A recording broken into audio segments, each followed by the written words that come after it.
Bugünkü ilk durağımız Nice'in en güzel köylerinden biri olan, Orta Çağ'da takılı kalmış gibi görünen Ez Köyü.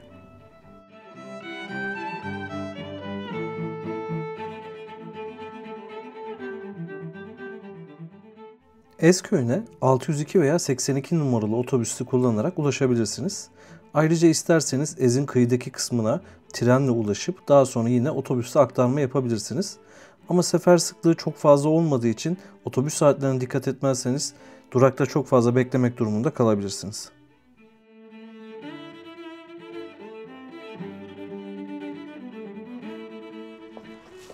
Ez Köyü'ne otobüsle bile gelseniz biraz yürümeyi göze almanız gerekiyor.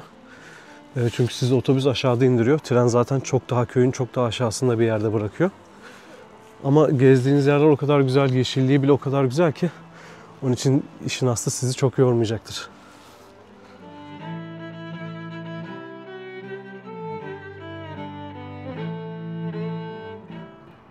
Ez'de bulunan bir otelin bahçesini de size göstermek istiyorum. Bahçede her köşede ayrı bir heykel var, ayrı bir dikkat çekici unsur var. Ve buranın manzarası da bu arkadaşlar.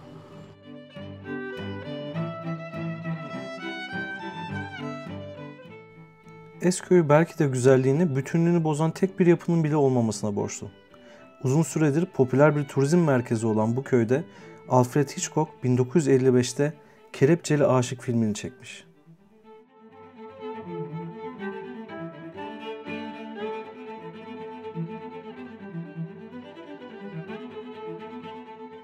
Orta Çağ'dan kalma bu güzel köy, denizden 500 metre yükseklikte bulunduğu için ayrıca birçok noktasından harika manzaralar sunuyor.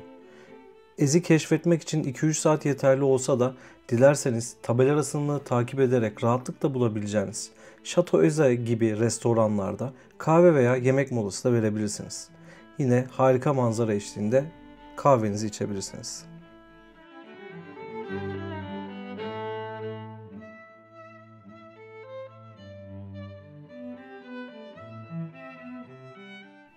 Ez'in, hatta belki de French Riviera'nın en güzel manzara noktalarından birisi de köyün en yüksek kısmında yer alan La Jardin Egzotik Bahçesi.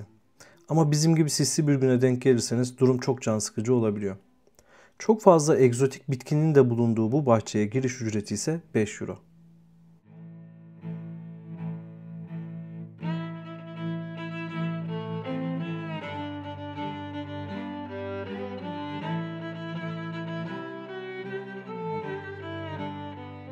Dünyanın en ünlü filozoflarından Nietzsche de yolu Ez'e düşenlerden. Hatta en ünlü kitaplarından biri olan Böyle Buyurdu Zerdüşt'ün bir kısmında burada yazdığı söyleniyor. Burada yaşadığı dönemde her gün kullandığı için şu an Nietzsche yolu olarak anılan bu yolu kullanarak Ez Garı'na yani sahile inebilirsiniz. Hatta yolun yorgunluğunu garın karşısında denize girerek de atabilirsiniz.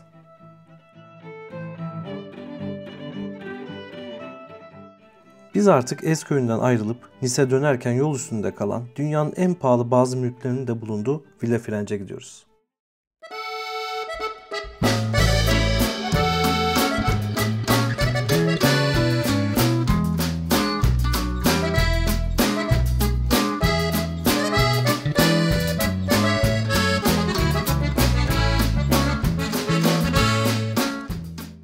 Ez dönüşü otobüsten yukarıda bir noktada inip manzarayı izleyerek harika villaların arasında dar merdivenleri kullanarak sahile doğru ilerliyoruz.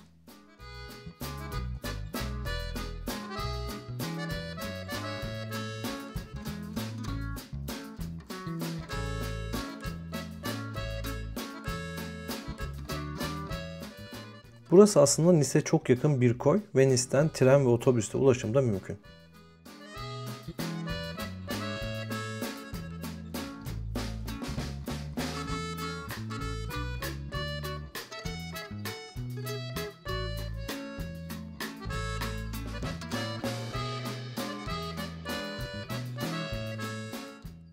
Villa Firenze'de ara sokaklarda yürümek gerçekten çok keyifli ve kaybolmayı da hiç dert etmenize gerek yok.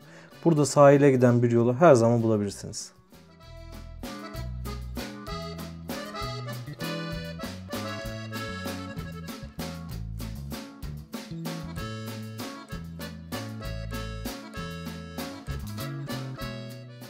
Sahil kıyısındaki evlerin altında bulunan bu tünel benzeri yapıların içinde yürümek de gerçekten farklı bir deneyim.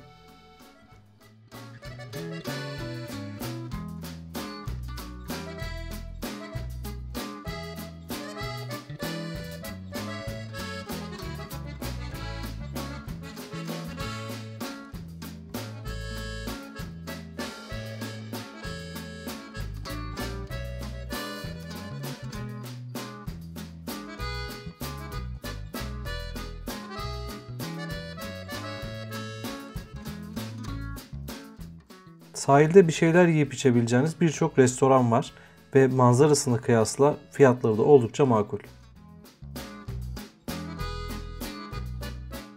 Rolling Stones'un 1971-73 yılları arasında kiraladığı, hatta Exile on the Main Street albümünde kaydettiği villada yine Villa French'te bulunuyor. Bahsettiğim villa 10 yıl önce 100 milyon euroya bir Rus vatandaşına satılmış. Verdiğim bu bilgiyle de bu civardaki bu bahsettiğim lüks villalar hakkında birazcık bilgi sahibi olabilirsiniz.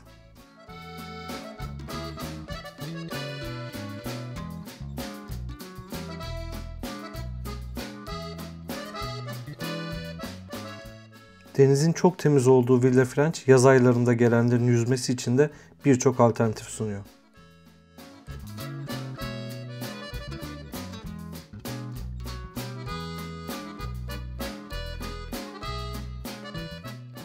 Hızlı bir şekilde 2-3 saat içinde dolaşabileceğiniz Villa French daha fazla vakit geçirmek için de kesinlikle uygun bir yer. Biz bugün noktalayıp Nice'deki otelimize dönüyoruz.